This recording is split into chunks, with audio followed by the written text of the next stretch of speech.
Class number 89, working on strategy. Now we want to start teaching them how to build a game. No, it's late in the day, but again, we've been teaching them the components of it, but I really want to simplify it because I think the most difficult part of building a game is the initial technique.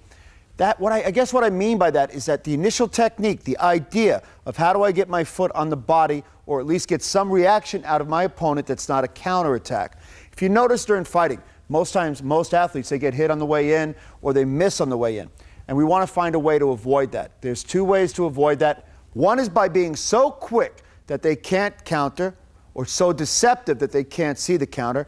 Two is by setting them up so that they don't realize what's going to happen, or you can predetermine what's going to happen because you have set it up. We're going to start building the game, but before you do that, let's show you what you're going to do setting the class up. Here we go. It's going to be round kick 1. Oh! Then you have them step back. Plain step in, 1 step in. 1, and back. This is going to be followed by step round kick. Hey! Oh! Excellent change in timing. Finally, followed by step double. Hey!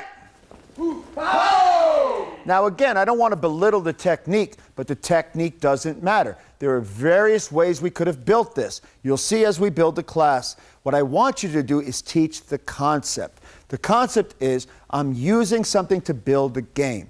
I'm using an attack. I'm using an attack sequence. It's a very basic level of a progression. I'm trying to see what's happening through using the technique. So here we go again. It's going to be round kick, step back. 1. Oh! Step. And back. Step round. Oh! Step double. Oh! And bring it back. Now, we're going to move on to the next level of drills, but remember, in our mind, we're setting something up. So as you're teaching them the drill, you're teaching them this air kicking, let them know where we're headed. We're headed towards building a game.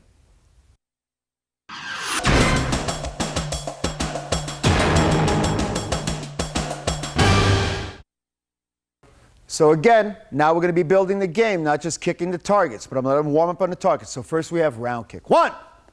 Oh! And that's an attack. So this would be applicable to the kidney side. So as I'm teaching and I'm saying, listen, we're practicing round kick to the kidney. Hey! Ah! The other possibility is I just step in, step out. Hey! Ha! Ho! Right, so no kick, but I'm just seeing what would happen if I round kick. So I'm left with two choices for that kidney side attack. I can round kick or I can step in and not do anything. If I want to see what's going to happen if I throw that kidney kick. So motion now. Round kick. Oh! Step. Ha! And out. Now, if I do that, either the round kick, which causes him to move back for Padachuggi, or I do the step and he moves back, it avails me of a second opportunity, which is step round kick. So he's going to give the target for round kick, but instead he's going to step and round kick, so he changes to this target. Ready? Here's how it looks. Hey! Ah! Very nice, okay? Here we go again. So he's got this target, but instead of taking it, he takes the other target. Hey! Oh! Excellent. That's what really happens when you're fighting now. So now they're building their game. So if I'm telling them about this, I'm saying, listen, round kick to the kidney. After they get used to that, see what they're doing. If they're backing up for Padachuggi, then we're going to do the step round kick. If you want to see if you can hit them with round kick, you start with the step. So the step is what you're going to start with. See what they do, hit them with the round kick. Once you start hitting with the round kick, then we go step round kick. Okay? So let's break it down again. First, we're going to do the step. Step. Ha! Ha! Round kick. Oh! Step round. Hey! Ah! Excellent. Bring it back. Now, should I be so lucky that the power of these techniques drives my opponent backwards, I can do step double. Hey! Ha! Oh! Bring it back. Now, that's how we build a game. Later on, we're going to take that initial technique and turn it into combinations. But that's how I build the ability to strike with the round kick or to have the round kick cause a reaction in my partner that I can capitalize on later. Okay, so now we're back, but now we're going to move another level. All I did in that first session was teach him how to build a round kick attack. Something that I like to do. I like to hit to that kidney side first because I want to see what's going to happen. It's nice and safe. Only thing he can do is Padachuggi, and remember, I can always cover punch. So I built with a step into the round kick, followed that round kick with a step round kick, step into double. That's assuming my opponent is moving backwards. Now, we're going to work on some combinations once we have established the round kick that we can do. So what we've done in our partner or in our athlete, we've talked to them and we said, listen, we're going to establish that round kick. So he establishes the round kick. He feels comfortable with it. Now we're going to put it into combination. So let's go through the first set again. Step in, step out. Ha, ho. That's the tease. We follow with round kick. Hey! Ho. We follow with step round kick. Hey! Ha. And then we finally follow with step into double. Hey! Ha. Ho. Very nice. We've set that up. Now, we're going to go right into round kick, first combination. Right? Ho. Ho. Very nice. We're going to follow that with round kick into double kick. Hey! Ho. Ho. Again, we're chasing our opponent backwards. Now we're going to change it up one more time. We go round kick into back kick. Hey! Ha. Ho. Excellent. We've trapped him a couple of times. We've done everything in the in-between. Okay, here's a series of another build. We've built confidence in the round kick. We've built an opportunity to use combinations in the round kick. We've changed the things like we always do. We've added progressions. Now we're going to go to another level. Let's build off the step. We have a step. Ho. Ha. And out. Now, once we use that step and they move backwards, that's because we've round kicked them before. They'll move backwards. We do step round. Hey! Ha. Ho. Very nice. Once we start doing step round, what's going to happen? When I step, Ha. he's going to come to my stomach side. That's going to let me back kick. Back kick. Ha. Ho. Very nice, okay? So we have step round. We alternate with step back kick depending upon what happens. Step round. Ha. Ho. Into step back kick. Hey! Ha. Ha. Very nice. This can always be followed by step double. Hey! Ha. Ha. Ho. Again, we have changed a number of different things in the attacking dynamic, but this all comes as a result of being able to establish the round kick or the step as the precipitating event to force our opponent to move backwards or move in some other fashion. Until you establish in your opponent the fear of contact, they will stand there or counter. You must not let them know when the counter is coming. The way we do that is with checks and fakes. Motion. So now I want him just to step. Step! Ha. Ha. And back. Now he's going to check and step. Hey! Ha. Ha. Ho. Right? Now he just goes. Go! Ha. Ho. Very nice. Now we go step and go. Hey! Ha. Ho. Excellent. So we go step and to double. Go!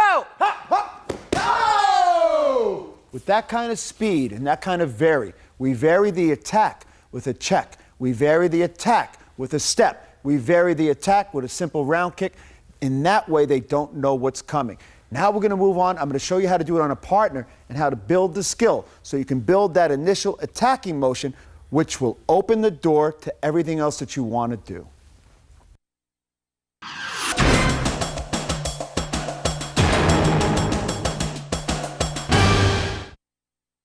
Time for the partner drill now.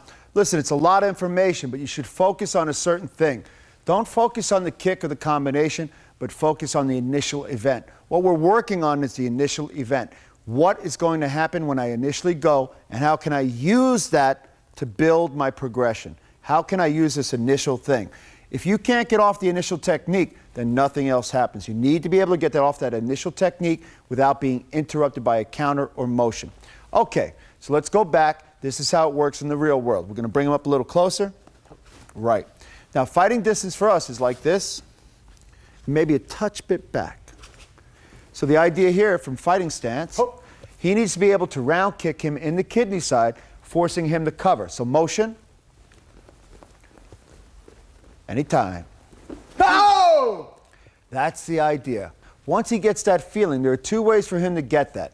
One is by doing that, fighting stance. One is by stepping. Ho. Good. Another thing that I like to do when I'm building this game, and let your students do that, I don't try to hit him. If I'm afraid he's quite quick and he might pot-a-chuggy me, then I kick to miss. I just want him to see how fast I am. Hey! Ho. Right. Doesn't matter. I'm not taking a big chance. I can always cover and get out of the way. Now, remember, the other possibility is as you're building your game, when you step, you can always cover and punch should he just kick. Hey! Just like that. Okay, but let's go back to where we are now. We're teaching the students the following things. We had round kick. Hey! Oh! Once that works, we can test it with our step, forcing him to move back. Hey! Ho! Right. Now for the step round kick. For the step round kick, here's the secret to building this. I don't step here because he can still counter, right? I step here. I step inside his foot, not outside his foot, but inside his foot here. This makes him uncomfortable. He can't counter with his front leg. He can't counter with his back leg without moving back. I want to force him to move back. Here we go, fighting stance. So the second technique is to step deep with the round kick. Hey! He'll move back. Now the only challenge is he can't know when you're coming. So you can't telegraph it, you got to mix it up. The way to mix it up again is like this. Build it like this. Round kick to the kidney, empty step, or round kick into the air. That builds it. Once you get him to react, then the step round kick works. So again, build it with a round kick to the kidney. Hey! Oh! Round kick in the air. Hey! Ah! Step. Oh! That's the way it works. Now, once I get him moving back, because he thinks at that point he might be able to counter that second technique, I do the step into double kick, taking it all away. Hey! Ah! That's where I want to land. Now, there are a number of ways to get him to react. He can just check and then do the step double. The check will force him off balance. If he gets that deep step like we want, then he's going to continue off balance and we can execute our double kick. Go! Excellent. Okay. So again, we built it, but it's got to be this painfully slow when you're explaining it. Because remember, we're focusing on the initial technique. The initial technique is the door opener to all the other techniques that will follow. Okay, now let's build that second possibility. Again, we're working on that kidney kick. We're thinking about how can we open the door. Once we've established in that last series that round kick going to the kidney, which forces him to react or move backwards, we can start building the following set. This is the following set. We got to step in. Right, and when we step in, we're looking to see what he's going to do. Right, so for example, a safe way to do this, I step in. If I see he's going to pot a chuggy, I cover punch. That's always available to us. It's always available to us, right? But for this one, I want to step in and step out. Hey! Okay, so if I feel when I step in that I can get an adequate step in and he's not going to counter immediately because I have his timing, then I step deep and round kick. Hey! Option number one, if I can get that step off without him knowing. Now I know that I can because I've hit him here, or I've stepped, or I've kicked in the air, and I've seen his vulnerability. The next thing I can do, I purposely do this because I want to trap him. So instead of stepping totally in for my round kick, I want him to believe that he can kick me. So I step a little bit shallower, a little bit more shallow, so that I can do step back kick. It looks like this. Hey! That's the trap for the back kick. So again, whenever my stomach is in that position, right, step, I'm left with two options. I can kick to the stomach with round kick, or I can back kick should he round kick me. Back kick is to counter for round kick, remember. So this is an option of a round to a back. So let's go back. We have just a step, one, and back. We have a step round kick, two. Very nice. Followed by a step back kick, three. And then always we can do step double. Go!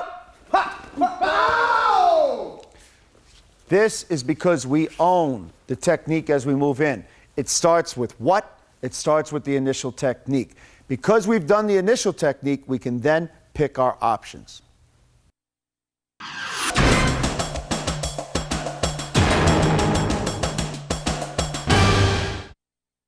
Now we're going to take it again, still the same partner, still the same idea, but I'm going to let him pick his option. So again, he can step, but I want him to start to get the reaction that he gives him. I want him to start giving him reactions that he can then avail the opportunity of.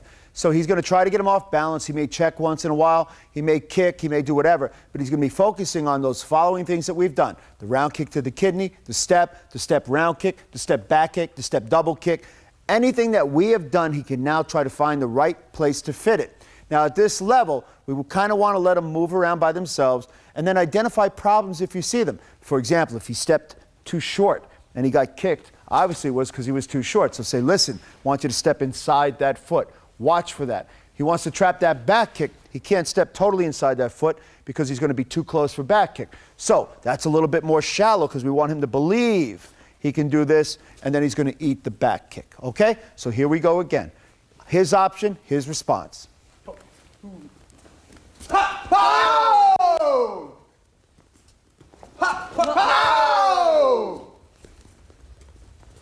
Pow! Very nice. So as you can see, he's looking, he's thinking, he's checking, he's stepping. He's using all of his skill to try to take advantage of him. By the same token, he's working on his skill. He's really trying to react properly. Now we're going to let him kick. Pow!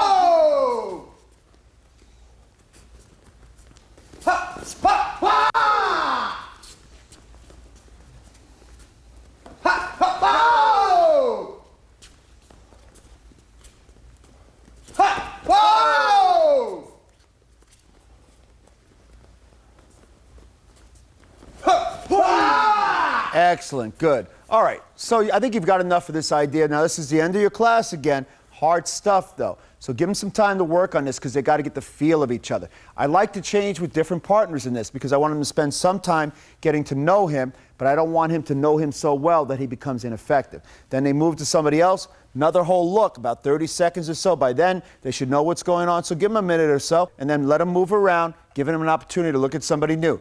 This is not based in knowing one person. This is based in knowing people in general.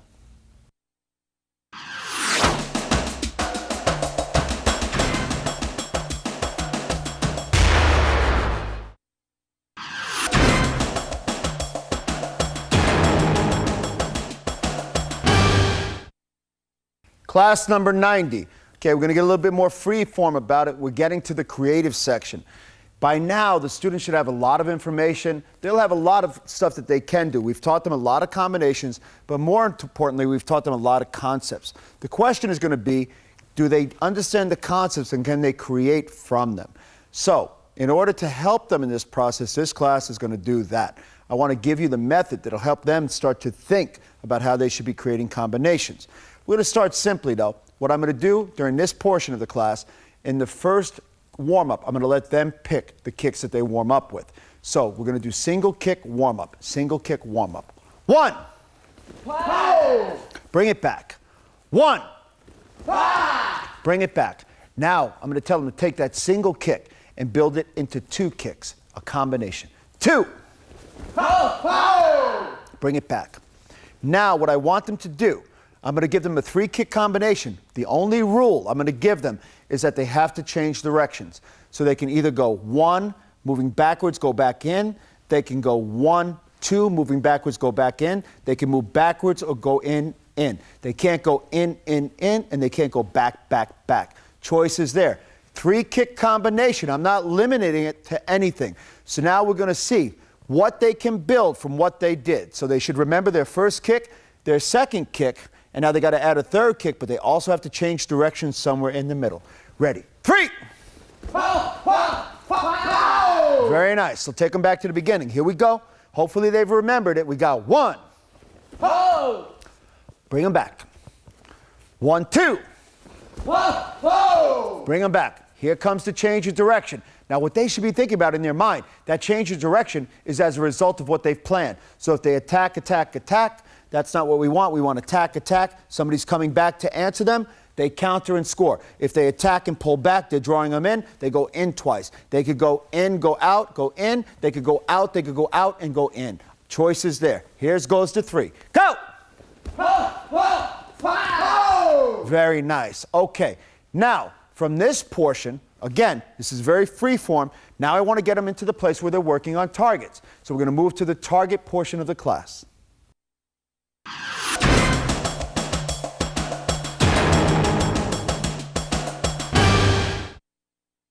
Okay, now this is the part where you let them work by themselves. So basically they have a conversation. He says to him, you know, my first kick is going to be this. My second kick is going to be this. My 3 combination, I'm going to do this, this, and this. So now among themselves, they're working together, building that peer relationship that we want. So now he's telling him what he wants to do. The target holder is facilitating that, and then they're going to see what happens next. He understands the rules. He's got to move in and out on the third. He can even do that on the second. He can move back, move in, move in. Choices are his. Here we go with the 1. Here goes the 1. 1! Oh! Bring him back. Here we go. Motion, motion, motion. 2! Very nice. We got the 3. 3! Excellent, excellent. Okay, so basic combination, but we know this one. We know this one works. Nothing wrong with that. So if I was watching him, I say, you know, that's an excellent basic combination. Here's how I want you to change it. I want you to do the 1. 1! Oh! And back it out. Now we're going to vary to 2. Why don't you try double kick? 2! Oh! All he did was change the timing. You know, I say, I like that. How about we change the height? Do it 2 to the face. 1, 2. 2! Oh! See, now I'm helping him think. I'm looking at him, each individual student, looking at their preferences, saying, hey, how about this? So when you see this, you see somebody do round kick, say, why don't you change an aspect of it? Timing, speed, distance, or direction. So now I changed the speed and I changed the height. Now you know what I'm thinking? I said I'm going to change the direction. So I say, why don't you change the 2 to a round kick into a back kick in the air? Go! Oh! Excellent. This could also be a round kick into a back hook kick, another direction change. Hey! Oh! Excellent. Bring it back. All right. So now what I've done in him, I'm opening the world for him. I let him build the 1, the 2, and the 3. Then I take him and I say, how about this? I help him think, maybe I can change the speed, the distance, and the timing. But let's go back now. We got a 3 to worry about. So let's see the 1 again. 1. Oh! And back. Let's see his original 2. Oh! Oh! Now I want to see his original 3. Very nice. You know what? I like that 3. I like that 3. So what I'm going to say, let's just change the 2. So the 2 is going to be double kick. Now what I want on the 3 is double kick into Padachuggi. Here's his new 3. 3! Very nice. You know what? I can change that 3 one more time. What we're going to do now, he's going to go double kick, and instead of Padachuggi, I want him to do side kick, back kick. So he goes double kick on the 3.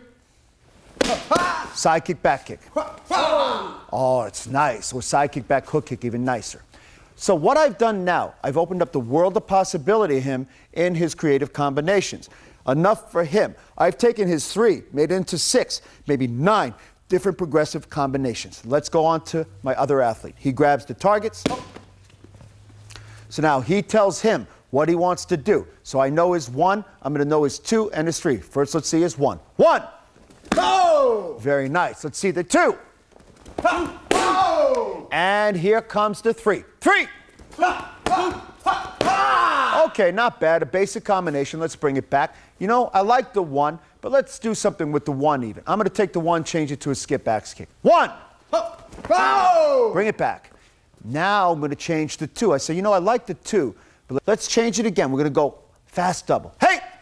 Oh! So we've changed the speed of the second combination. So let's go back to the 1. We got skip axe kick. Oh! Fast double. Ah! Let's go back to his original 3. 1, 2, 3. Oh! You know, I like that too, but I'm going to change it anyway. Let's do attacking with the fast double. Hey! Ah! And instead of Padachuggi, let's do up ball to the face, drawback. Hey! Oh! Very nice, okay? So we went fast double, come back, drawback, up ball to the face. Here we go with number 3. Hey! Oh! Okay, one more time. Let's let him get his balance. If he leans back, that's what's going to happen. So I'd say fix your balance. Go! Oh! Excellent. Bring it back. Bring it back. So I've taken his 3 now, and I've made them more than 3. I've made it 6 or maybe even 9. But more importantly, he could insert those anywhere in it. But that's not what matters. What matters now is I have them both thinking progressively. I have them both thinking, maybe I can build my own combinations. I have them both thinking I can change the height, the speed, and the timing, direction of the kick.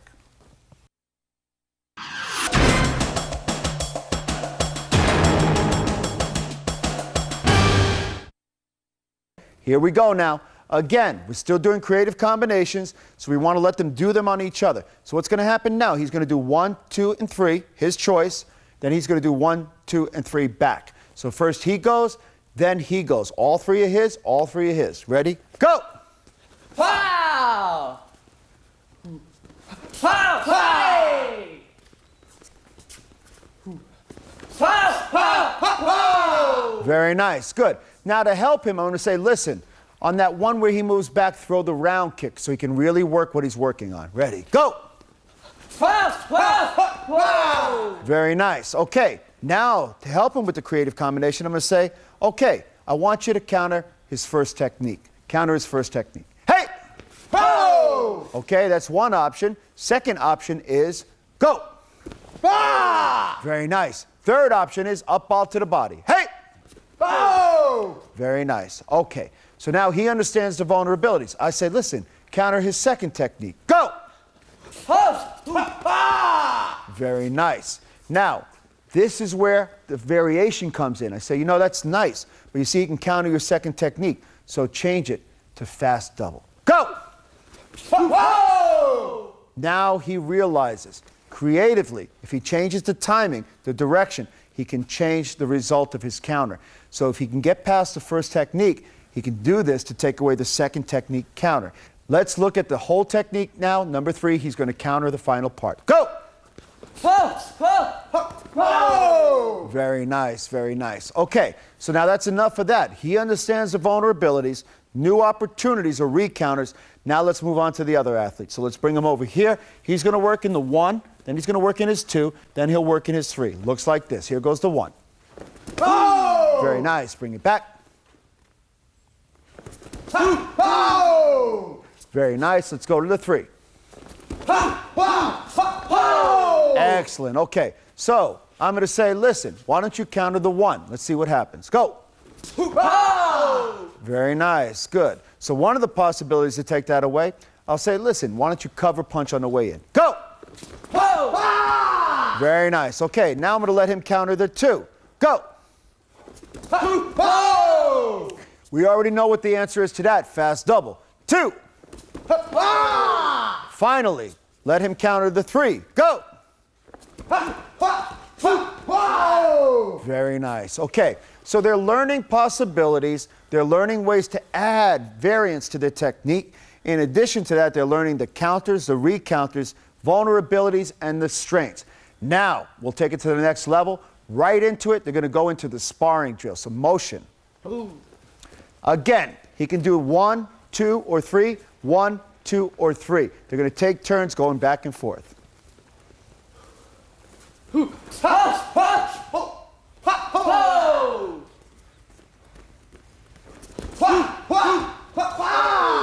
Good.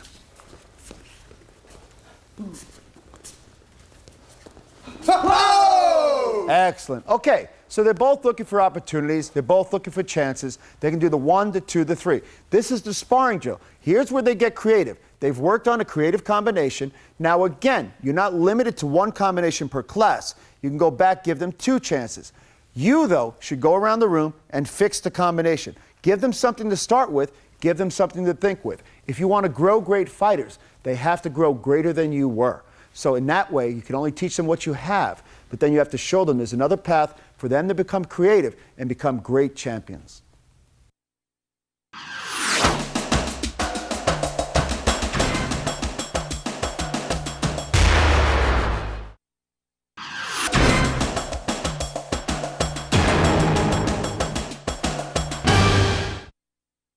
Class 91. We're working on the same ideas, class 90, but a little different.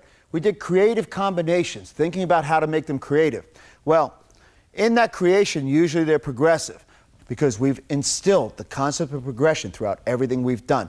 But really, let's focus on it now. So I'm going to bring them back to progressive land. Rather than just a combination of kicking, the way to do that, I'm going to say, listen, I want you to pick a pattern of stepping that you're going to mimic in your technique. So at this point, they're going to do one thing. They're going to make one step. 1. Okay, stay there. Ready? Now I say pick a second step. 2. Pick a third step. 3. Very nice. Bring it back. So now, step number 1. Step number 1. 1. Go back. 1, 2. Very nice. 1, 2, 3. Very nice. Bring it back. So now what I have them thinking is whatever I do, I'm building upon what came before. I do one thing, then I do 1, 2 things. I do 1, 2, 3. At this point, I say, listen, I want you to think about what you're doing because it's got to be manifested in a kick or a combination that scores. So now they're thinking about what can I do? How can I build from this pattern? So the pattern again, here goes the 1. Here we go. 1. 1, 2. And 1, 2, 3. Very nice. Okay, let's go back. Now that they've worked on the steps, we're going to give them an opportunity to build the combination, but let's bring them back to step 1. So we're going to do 3 steps that are the foundation of their progression. Go! Very nice. Bring it back. Now remember, they're building a progression, so they're replacing the steps like we did before with kicks. Go! Very nice. Bring it back. Now, I want an alternate one with different timing, speed, height, or direction of kicks. Go! Excellent.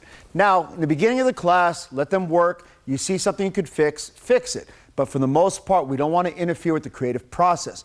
The rule that they should be following, though, is that they're using the steps to build the progression of techniques. And they're thinking about changing and taking advantage of opportunities that the previous progression created. Remember, progressions create opportunities because your opponent thinks they know what's going to happen, and you're changing what's happening either with the time like we do in double kick rather than round kick, or with the height like we do from round kick to face kick, or the direction of the kick like when we do cut kick into back kick, or the direction and the height when we do face kicks.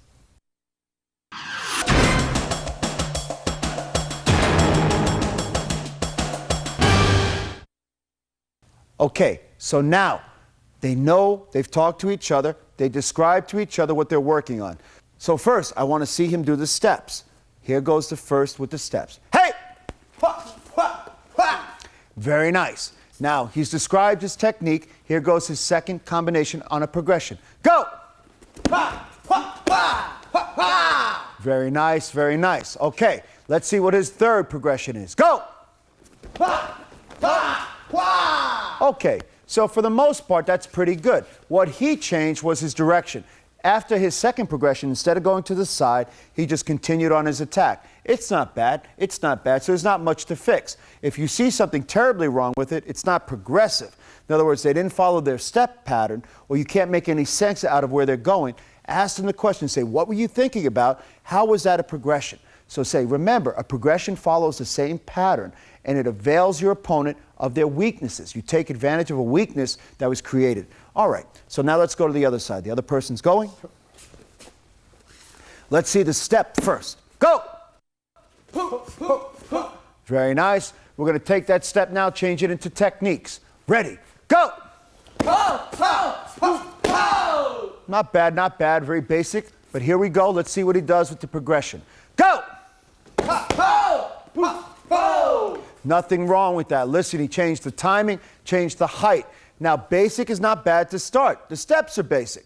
The next combination can be basic as well. There's nothing that says even the final combination can't be basic. Basic is not bad, just needs to be effective. That was a true progression, so it wasn't bad. Now let's do it like we're fighting. Here we go. He's going to step first, second one second, third one third. Motion.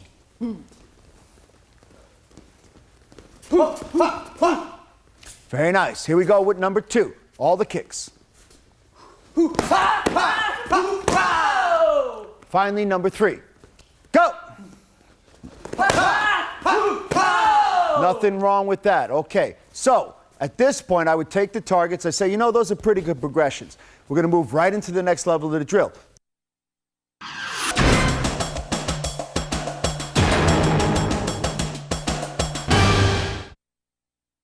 These are the partner drill portions. So what's going to happen now, he's going to do partner drills. They're going to go back and forth. I want him to do the 1, 2, and 3 first. He does his 1, 2, and 3. So steps, first combination second, steps, first combination, and second. Let's go. Very nice. Here we go. First combination. Go. Very nice. And the final combination. Go.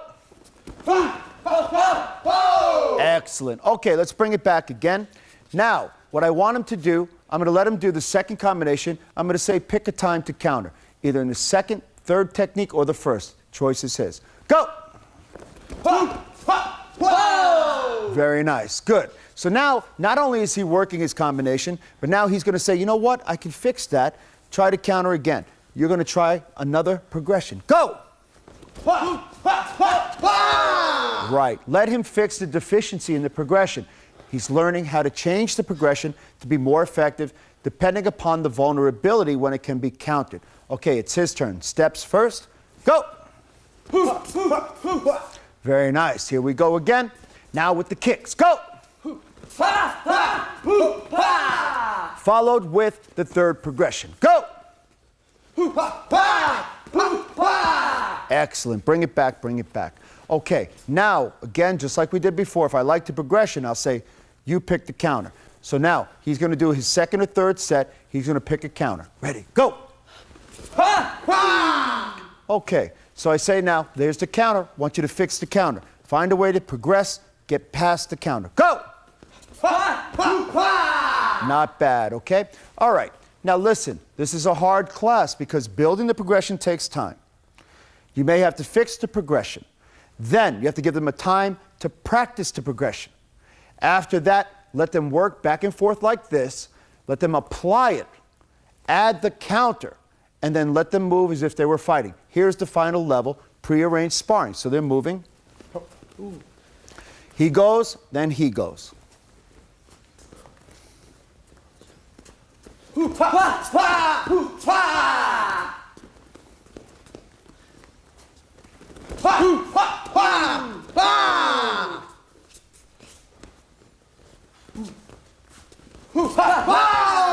Excellent. See, he changed, he progressed. Well, that's the idea. So when they're doing the sparring portion, which is prearranged, he goes, he goes, he goes, whatever. With that said, he should still be in his mind working on a progression. So if he does the steps first, he says, I'm going to change it to do this because I saw he did that. Next time he goes, I'm going to change it to do this. He's going to try to outguess, outthink his opponent. Remember, it's a game of chess.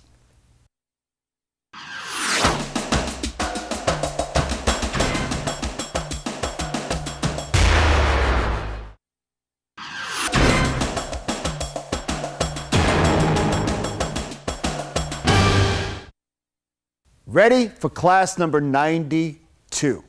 Class number 92. I want to take a different path.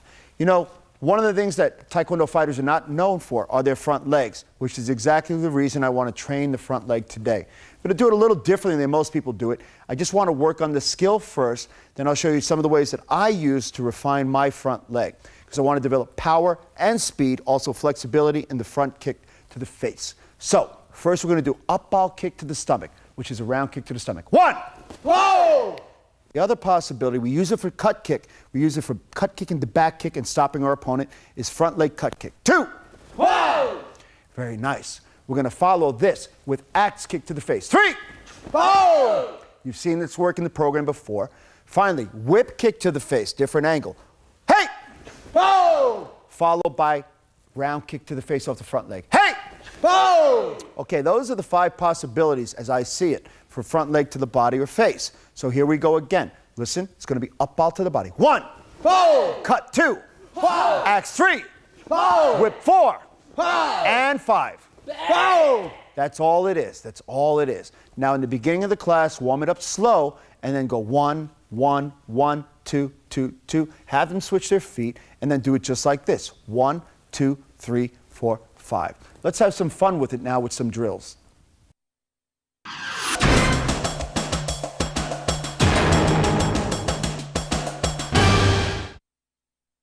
Welcome to the target part. Now, I'm going to go slow, and then I'm going to show you how I like to do it to build the reaction time. Listen, I don't want the athletes sitting back like this waiting for the technique. They should be in a ready fighting stance, balanced like they normally are. They're going to shift their weight and go up without any extra motion.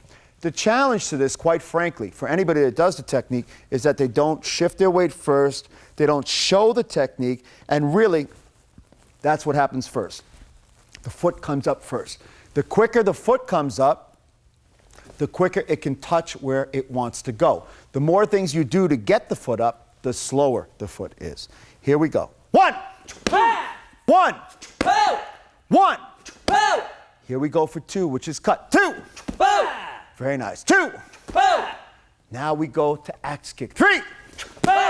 3. Very nice. We got whip kick. 4. 4. Okay, so remember, don't forget to pivot that back foot. That's where the power comes from. Finally, we go 5, round kick. 5. Not bad, not bad. Okay, so now we go to motion, moving. 1. 1. 2. 2. 3. 3. 4. 4. 5. You got it, you got it.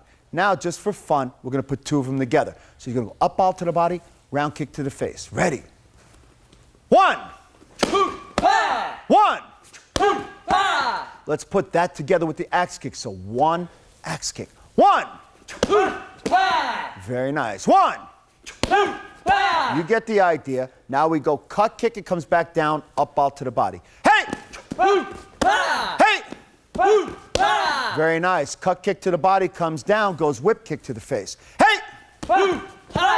Very nice. So you can imagine a lot of different combinations. You pick them. Pick them randomly. Doesn't matter. You can put 3 of them together. Doesn't matter. The point is that they're working on the technique, building the feeling in the leg. You're watching for the reaction time. Here we go. Motion.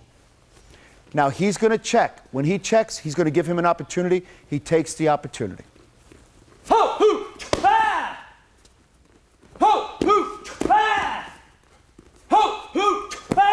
Okay, part of the problem now, he's checking so hard, he's stuck where he is. So he wants to check, waiting for that opportunity and taking what comes. Here we go again. That was better. See, nice and smooth. Causing the reaction, taking the opportunity that presents itself. That's where he should end in this technique. Moving on to the next drill with partners.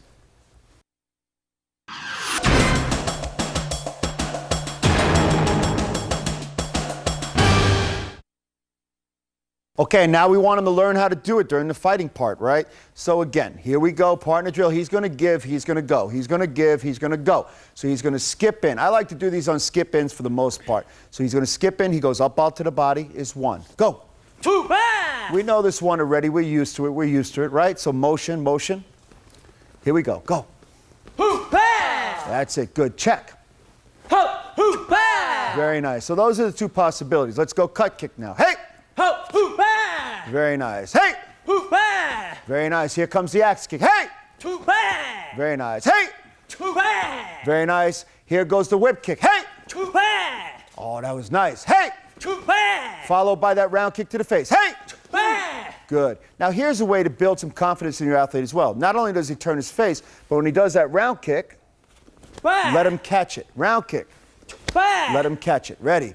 Watch again. Here comes the round kick. Hey! Good. Hey! Very nice. Not bad. Okay, so now, here's what we want to do. They're both bouncing. He's going to randomly come. He's going to randomly react.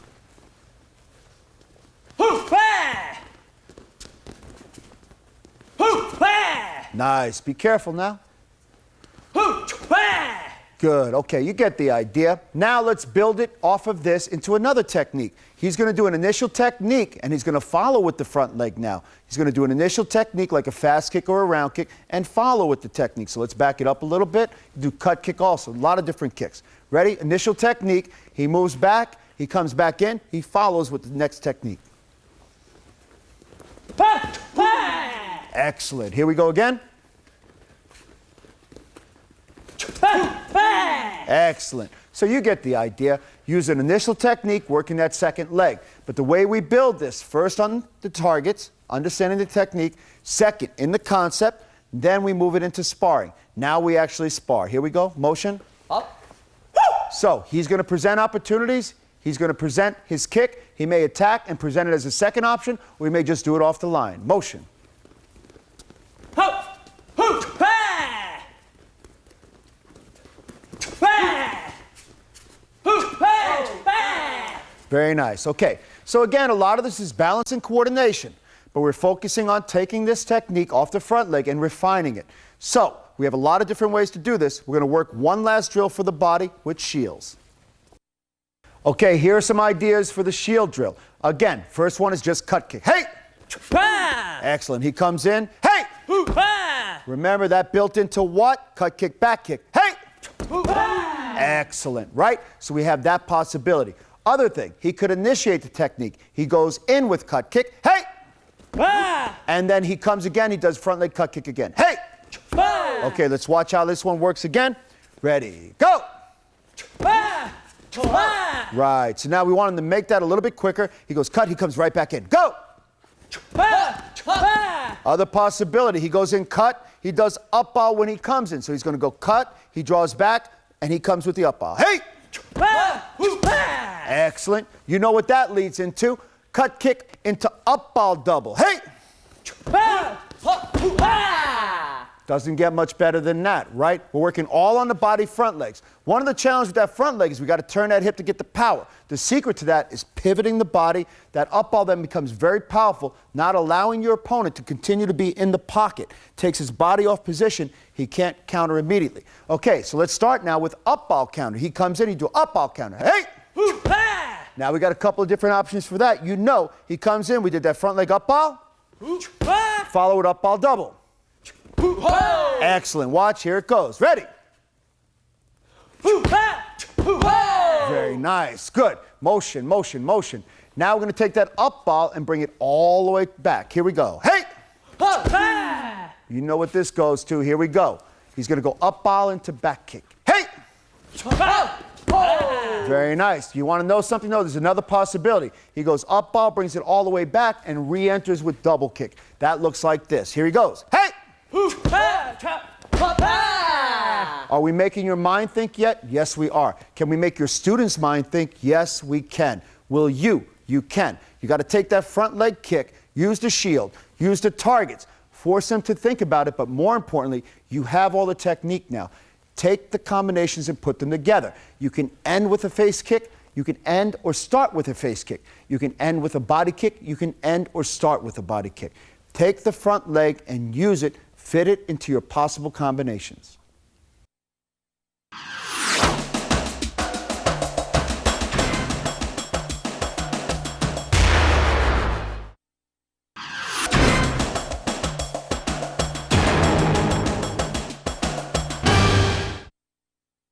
Welcome to class number 93. We're going to focus now on a very important part of the fighting regimen. This is going to be counter options. Listen, we've worked on a lot of strategy. For the last classes, I want to work on some continuing strategies that you can employ and use for your students to get better at the game of Taekwondo. With that said, a counter option is kind of the same thing as everything else we've been doing. I want to present you with options that will help your students have different things they can do and feel safer while they're competing. For the warm-up, we're going to introduce some of them. First, we have cover punch. Hey! Very nice. We have up ball. Hey! Foul! Very nice. We have padachagi. Hey! Foul! Followed by back kick. Hey! Foul! And finally, back whip kick. Hey! Foul! Very nice. Now, during the warm-up phase, we want to let them know that we're going to be concentrating on a new skill called counter options. And basically, all that is providing them with different opportunities depending upon the attack. But remember, every attack has at least one counter, and in most cases has multiple opportunities for counter.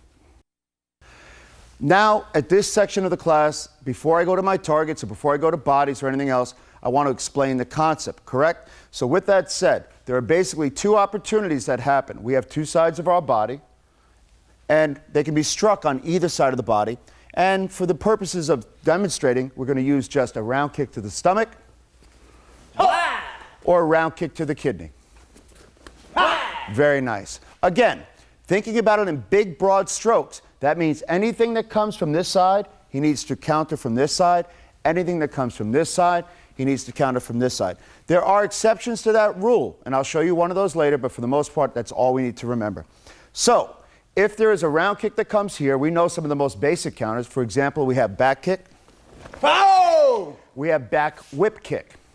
Foul! Very nice. We have cover punch. Foul! We have up ball. Foul! And then finally, here is the exception, which would be double kick. So he's going to skip back, kick to the backside, and then to the front side. Foul! Now, we're going to demonstrate this again, just like I have. We're going to show them. This is the kick. Here are the potential counters or counter options. Let's review again. We have back kick, Foul! back whip kick, Foul! up ball, Foul! cover punch, Foul! and double kick. Foul! Okay, we're going to have him switch his feet now. Kidney side attack. We have pata chuggy. We have, believe it or not, front leg axe kick. Very nice. We also have a double kick. This is where he slides back, up ball double. Foul! We can also do cover punch. Foul! Now, as you can imagine, as simple as this is, we've now given them 5 options. So for this part of the class, I'd like to show them the 5 options, then we go to targets.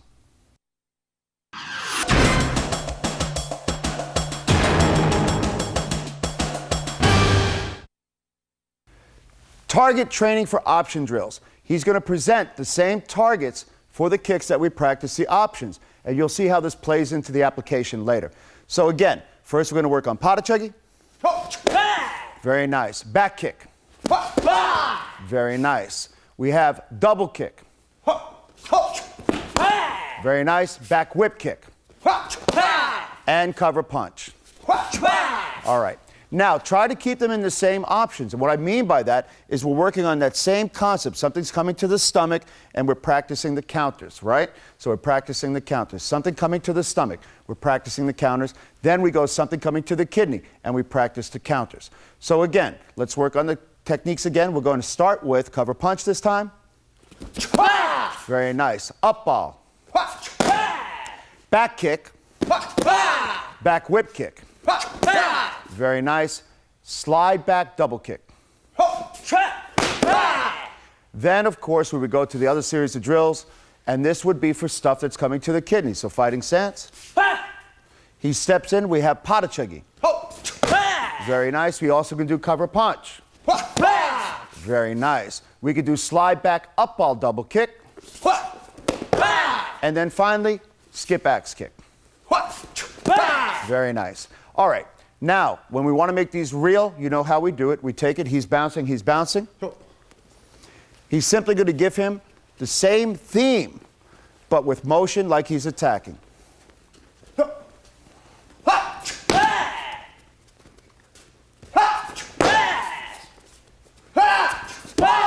Okay, excellent. You get the idea. What's important about this is you now have to instill in them the understanding of why they need options. The reason you need options is if you continue to do the same counter, then they know what the counter is. Then they can plan a counterattack or a recounter or a trap. For example, if he knows that he likes to pata chuggy when he does the kidney kick, he does kidney, he does pata chuggy. Here we go. Right.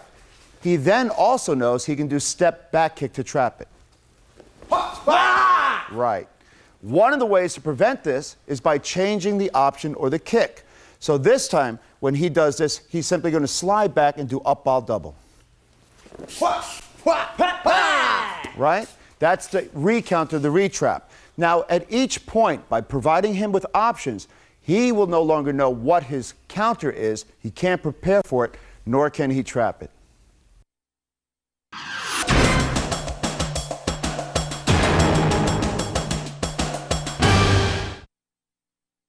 Okay, partner drill now, but I want to make it more exciting.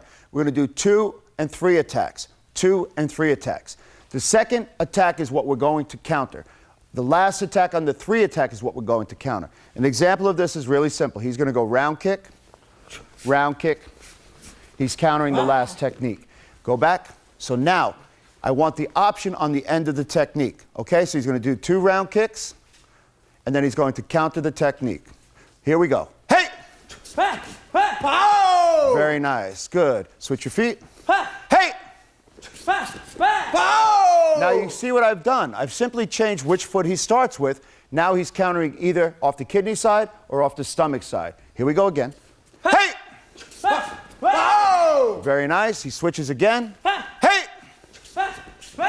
Pow! He's using now various options.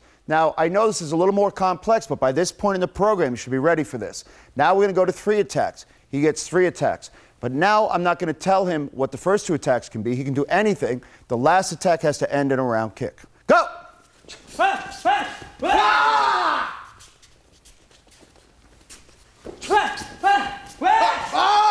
Pow! Right. So you can see the athlete then becomes slightly more confused depending upon what else is going on. Now, combining this with our original drill, which was you can counter the first, second, or third technique, would bring us to our third counter option. So now he has 3 attacks. He can counter the first, the second, or the third. But the idea is he has to use one of the 5 options. But we've limited to, listen, comes this way, you have these options. We've defined those for them. It comes this way, you have these options, and we've defined those for them. Here we go. Hey! Pow! Very nice. Hey! Pow! Very nice. Hey! Pow! Very nice. Good. Now this leads us into a situation drill. So they're both going to be moving. Situation drill is where I define the situation for them, I define the attack, and I define the counter. So I'm going to tell him, you have a 2 attack, and then he has a counter. You have a 3 attack, and he can counter anywhere he wants in the middle of the 3, but on the 2, he has to counter at the end. So first he does 2, then he does 3, back to 2, and then back to 3. Here we go. Pow!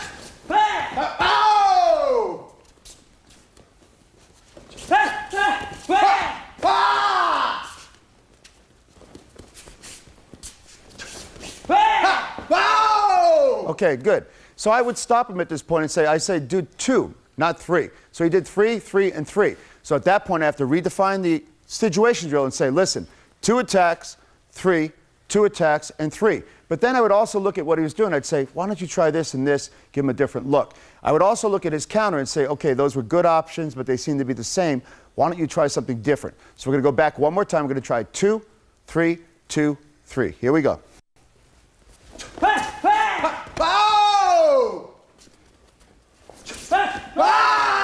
Very nice. Nice option. Pow! Okay, so you get the idea. Again, counter options, they are a complex drill set. So first we stop. We practice in the beginning like we always do, the possible counters.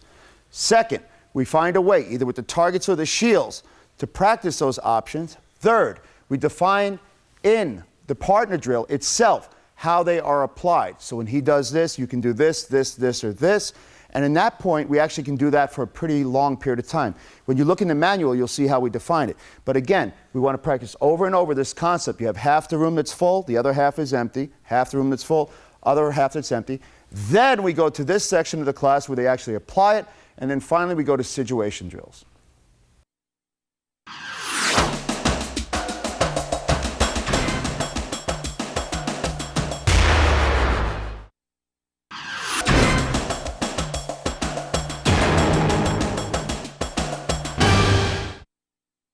Class number 94, we're building a strategy, teaching them how to build a game. Step 1 in building a game is controlling the distance. First and foremost, we're going to teach them the 5-point step. We did this earlier, 5-point skip. Let's start with the skip first. First position, we skip back. 1, avoiding, moving directly back. 45 degrees. 2, going back 90. 3, followed by 135. 4, and then finally 5. 5. Go to the back. Here we go again. Ready? Starting over now. Let's not waste time on this. They know this. Now just review it just like that. Now we're going to do the full step back. 1. Very nice. Step to the 45. 2. Very nice. Step to the 90. 3. Very nice. Step to the 130. Gate. And then finally the slide by. Hey! Bring it back.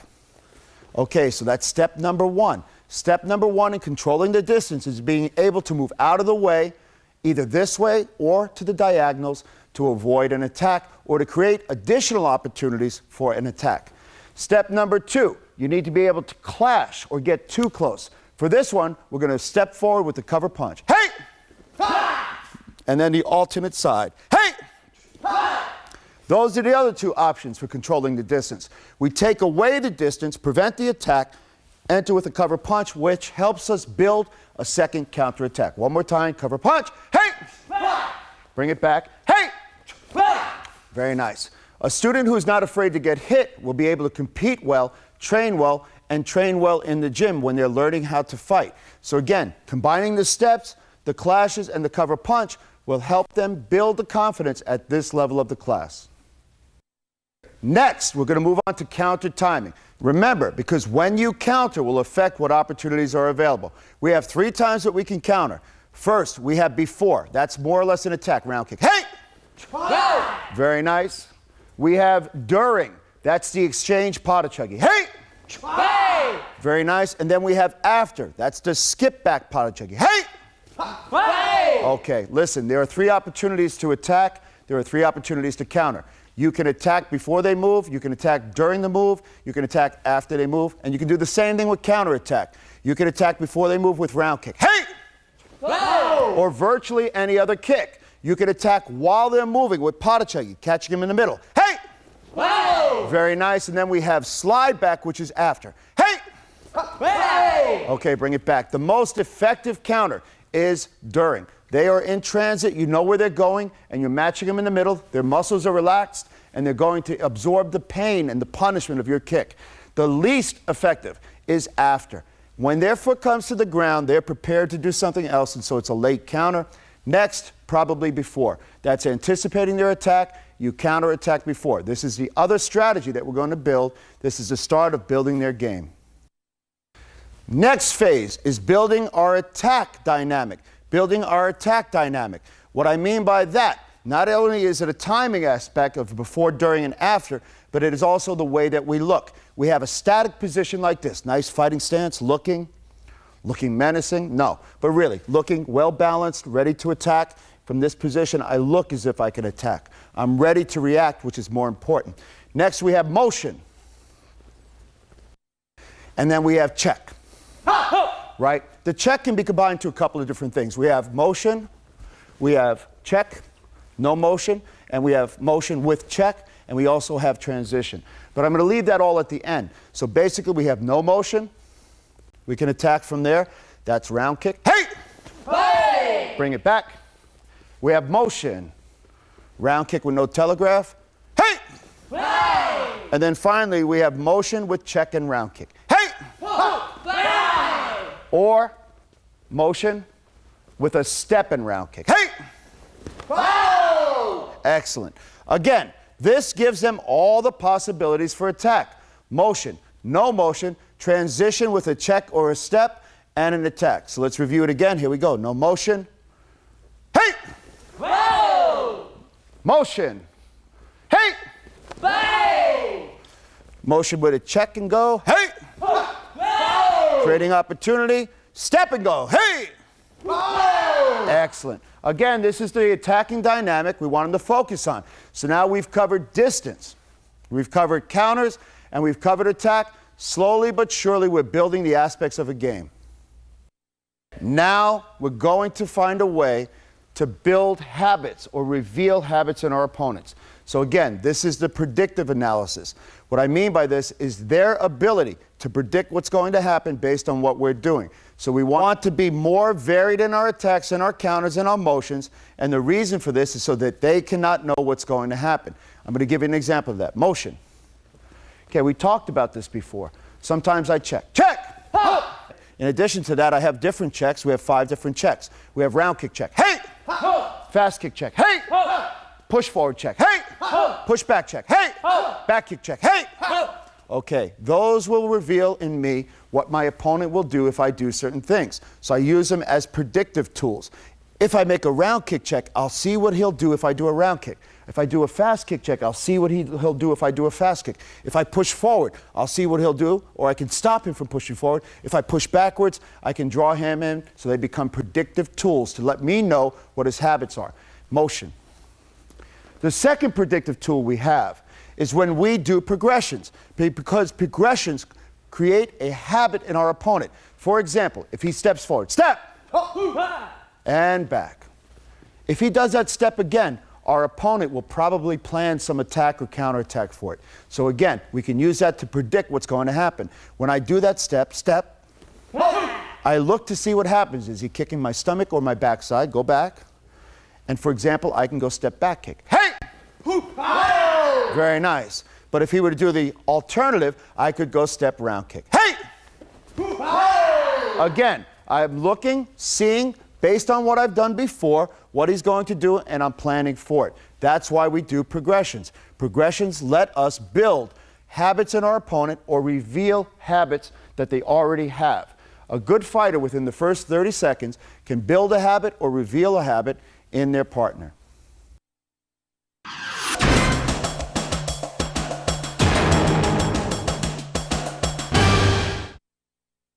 Now, we're moving on to the part with partner drills. Now, all the rest of that class, though, really takes a lot of time. We'll show you in your manual how to build it. But again, remember, we worked on a lot of different things. You can take those and use those with targets, use them with shields or various training implements, but here's the end result of today's class. We've taught them the various ways in which to build a strategy. Now we want them to implement the strategy. So we're not going to use any kicks. All we're going to use are the different motions, the steps, and the ideas. Remember, any kick can be replaced by a step. So it's a lot safer to do that. And what he's going to do is try to create movement in him. He's going to try to respond to that movement and vice versa. So they're going to move around like they're fighting, but without kicking. But again, trying to force the action without harm or fear of a kick. Here we go. Hey!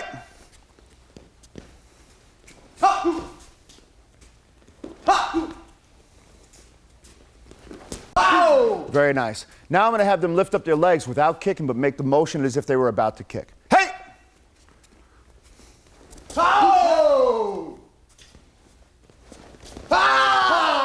Now at this point, I'd probably say, let me see a few more checks. Let's see some reactions.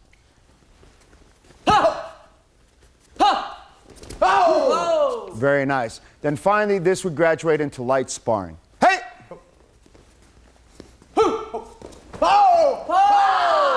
You get the idea. So again, what we're trying to build in them is they're structuring their predictive analysis as well as their strategic implementation. They're thinking about what they want to do, but they're predicting or guessing at what they might do.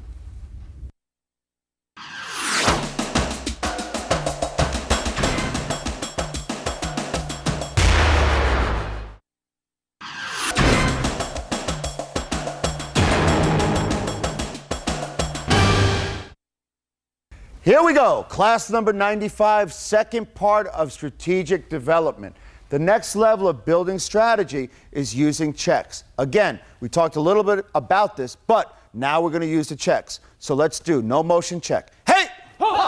That's how we create the belief in our opponent that an attack is imminent. Also, it will reveal what he wants to do. Hey!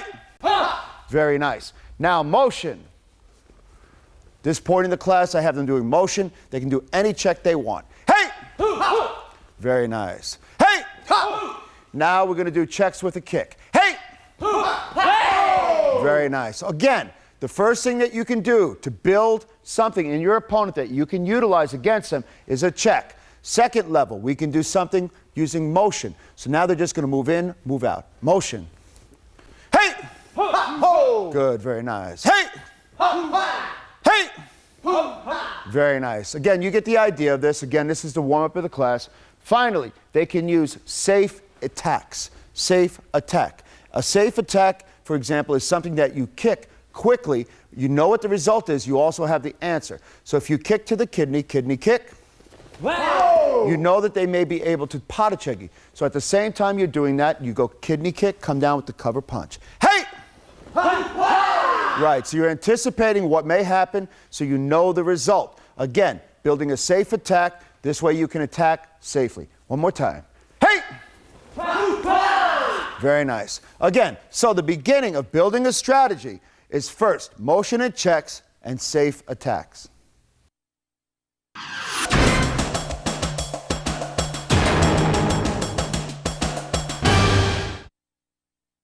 Okay, one of the best strategic tools is analysis. So for example, if I were this student here, right? I'm watching these two students fight, and this is how I build my game or my strategy against both. So they're both moving. So now he's watching them, and he's watching them for two reasons. First, he watches him because he's going to do what he does well first. Everybody does what they do well first. They don't do what they're terrible at. They do what they do well first. So he's watching, sparring. Excellent. Now, at that same time, he's watching not only what he does well, but he's watching to see the effect on the opponent. So now he's watching to see what he does well. He's going to do that first. He's seeing what effect it has on his opponent. In other words, his effectiveness, but more importantly, his counter and what he likes to do against that attack. So now he's building in his mind an understanding that when this technique comes, he likes to do this counter. Or when this technique comes, he's vulnerable. So that's the first step of analysis. Moving and more sparring. Excellent. So now from watching that exchange, he would pick other things to focus on. He says, you know, when he kicks, he doesn't finish or he finishes. When he kicks, he counters, he stops, he doesn't stop. So now in his mind, he's analyzing both his offensive capability, his defensive liability, but in addition to that, his offensive capability and his defensive liability. Now let's take it to the next level. He's sparring.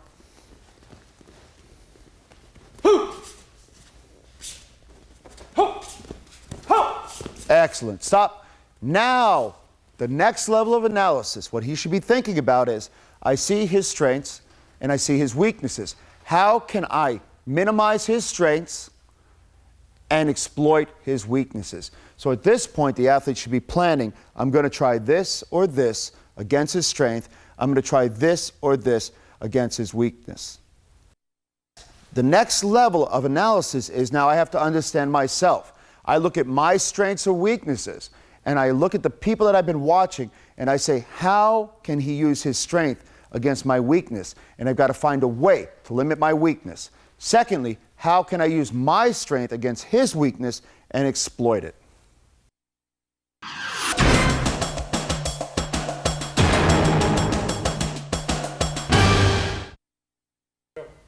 The next level of strategy is building belief. Building belief. So by what I do, I create a belief in him. I create a belief in him that he can do something. This is an example of trapping. For example, if he steps in and does nothing, he creates expectations in this athlete. Go back. So as soon as he steps in and does nothing, go. Two things happen. The first thing that happens is he realizes he has not been attacked. So he creates the belief that he can survive and he doesn't have anything for him. That's called an empty step. Empty step is when you step in and nothing happens. In other words, there's nothing that happens. In this case, 9 times out of 10, what happens is he kicks. Right, because you've done an empty step. Go back. So now, the question is, I've created this belief that I'm going to step and nothing's going to happen. How can I exploit that and use that against him? Here's an example of that. This time he steps, he's going to do cover punch. Hey! Right. So he builds a pattern. He builds a pattern. He steps in, steps out. He may even step there and wait. Step. Nothing happens, right? He goes back. So now he's building that belief. This is the simple pattern, simple pattern. Then the next time he steps, he counters and he goes back. So he absorbs one, but then the very next time, here it comes. Hey! Excellent. He creates a belief, creates a pattern, and then exploits it. So he's revealing a weakness, exploiting the weakness. Revealing a weakness and exploiting a weakness. Let's talk about strengths now. Let's say this athlete is just too fast. Switch your feet. And his round kick is too fast and there's nothing you can do. And in fact, you can't even tell when it's coming. That's his strength. It's so fast, so strong that you can't tell when it's coming. Here it comes. Oh! That was fast. That was actually kind of fast. So now, he's at a disadvantage. He knows this guy's roundhouse kick is so fast, I can't tell when it's coming. How is he going to minimize that strength? Well, at some point you know it's coming. The most and proper safe thing to do is to drop that hand, as you're going to do anyway, and then just throw that cover punch. Here's an example of taking away his strength. Good. The second thing you can do is as soon as you see him come, you just disappear. Very nice. So now I've minimized his strength. That's a very simple example. And sometimes the technique obviously is much more complex, but keep it simple for them in the beginning. Got to minimize their strengths and exploit their weaknesses.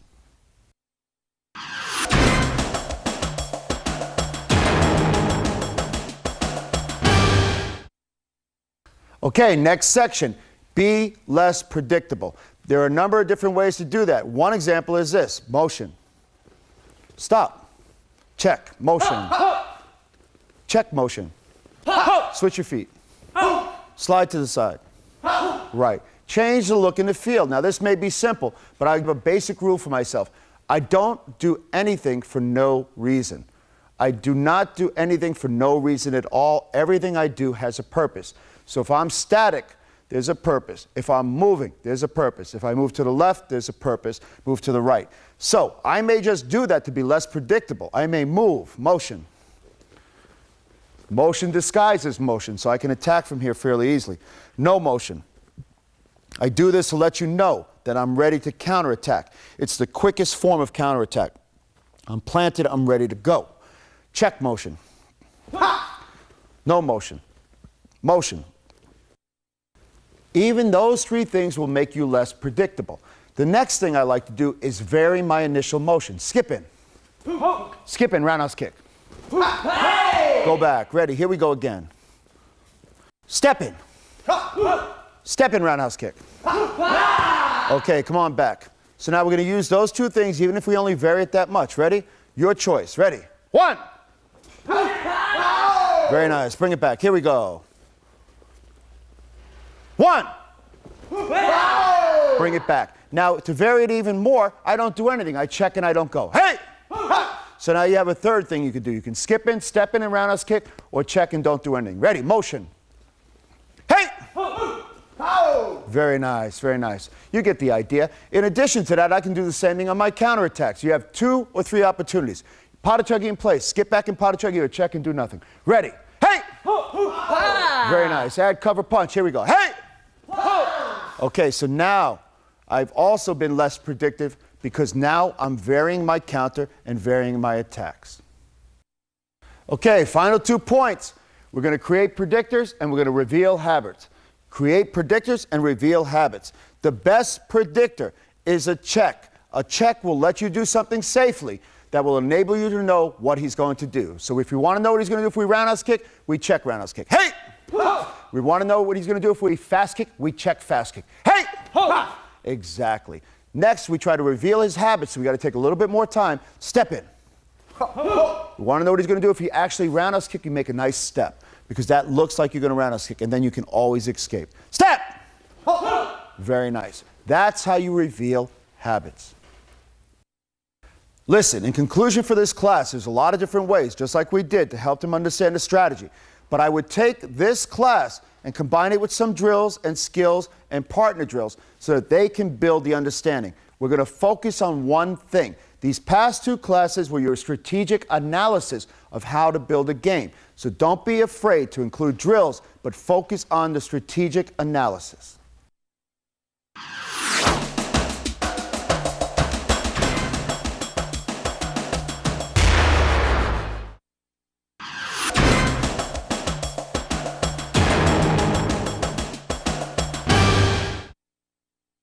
Okay, class number 96. We're at the end of the Torch Club program, but actually it's just the beginning.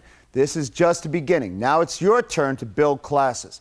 I want to spend some time to show you how to build classes using some of the materials, if not all the materials that I've given you, but more importantly, based on your students. First and foremost, you have to build a schedule. Just like the Torch program was an actual schedule. We went through 12 months of content so that you could build future Olympians. You need to do the same thing. After you've built your schedule, you need to build a class. Pick a focal point. Pick a focal point. What I mean by that is pick what you're going to work on, a particular skill or a specific drill. That should realize itself in building an attribute or a skill associated with the sport. Next, limit the drill sets. Pick the drills you're going to use to focus on that skill. Every drill has a purpose, and they serve different purposes. In fact, the same drill can be done with different purposes. For example, switch your feet. If I want him to work on his attack kick, I will work and focus on the attack kick. He will be there to absorb the kick as opposed to counter the kick. So we're going to work on attack to the kidney. Hey! Oh! So again, he's going to provide him with the opportunity, and I'm going to give him different opportunities. So this time I say, you're going to check, you're going to attack as soon as he checks. Oh! I've picked a focal point for the drill. I can take that same drill and make it a counter drill. Okay, I want you to check, release, and counter attack. You attack. Hey! Same drill, but I picked a different focal point. So in building my class, I pick a series of drills, I pick a focal point, and I focus the drill on that. Okay, next, manage your time. Always cover technique. Manage your time, but always cover technique. For example, when I'm choosing my drills, there are many different attributes that I can work on. We've listed them in the manual, but they include endurance, speed, timing, distance, perseverance, actual application, sparring application. So if I'm working on endurance, we can do the same drill over and over again. I'm going to use the same drill as a matter of fact. So I want you to do kidney kick, you're going to do potty chucking. As soon as you come back, go kidney kick, go potty chucking. Here we go. Hey! Good, bring it back. Go, hey! All the way down, go, hey! Okay, so that's an extreme example. I'm not focused on proper execution of the technique. I'm hoping it happens. I'm not focused on timing. I'm saying, listen, you attack, you continue to attack. I'll do this drill up and down the floor. I'm building his endurance. Now I want to work on his speed. I say, okay, we're going to concentrate single technique, but it's the speed aspect I'm concentrating on. I want you to motion and then attack as fast as you can. I want you to counter at the proper time as quickly as you can. Now we're working on speed. In fact, I might even break it down even more than that. I'll say, I want you to work on that. Just the foot coming off the floor. Think like a super ball. So my focal point again is on speed. I'm going to pick a particular attribute and focus on it. If I were working on power, I take him out of the equation. I say, you know what? Let's get a shield or a target. I want you to do the same thing. He's going to hold that shield, but I want you to push him off balance with it as quickly as you can. Pick a focal point, build your skills, and manage your class around that, always building technique. Next consideration, be responsive to the class. Be level appropriate. If both of these guys were white belts, I change the level of the skill. I do the same skill, and here's an example of it. Okay, we're going to work on round kick to the kidney, all right? But I want to back you up a little bit. You kick in the air. When you see him kick in the air, I want you still to slide out of the way. You throw your kick in the air. Hey! Okay, and all my language would reflect that. So we've talked about this before. I'd make bigger distance, no contact. I'd use the Wave Master bag. That's being level appropriate. Again, I'm putting something between him and him. I'm building belief. Belief will turn into confidence. Confidence will turn into skill, which turns into points. Be level appropriate. Bring it back. Also, be responsive. If you're doing something in the class and it's not working, in other words, it's just not getting the results you want, whatever it is, change. Don't be afraid to change the way you're doing something. The people that will tell you whether it's working or not are your students. If you're trying something and it's not working, find a new way to do it. For example, if I'm teaching this same skill, I say, round kick to the kidney, I want you to counterattack. But at the moment it happens, this happens, go. He goes here, he gets hit, or he bangs his knee. Then I'm not being level appropriate or skill appropriate. So I've got to readjust and think about it a little bit. I'll say, okay, I want you to roundhouse kick, leave your leg up. Hey! And then I want you to skip out of the way, find the angle, and try to kick underneath. Whoa. And then I can correct and be adjusting. Now, at that moment, I'm being level appropriate, I'm being responsive to my class, and I'm adjusting in real time. Next, manage your schedule, stay on task, always focus on the schedule. So what that means is stay focused. If you're working on endurance, work on endurance. If you're working on speed, work on speed. Adjust in real time, but still work on speed. You have a large schedule, a year schedule, broken down into months, broken down into weeks, broken down into classes and tasks.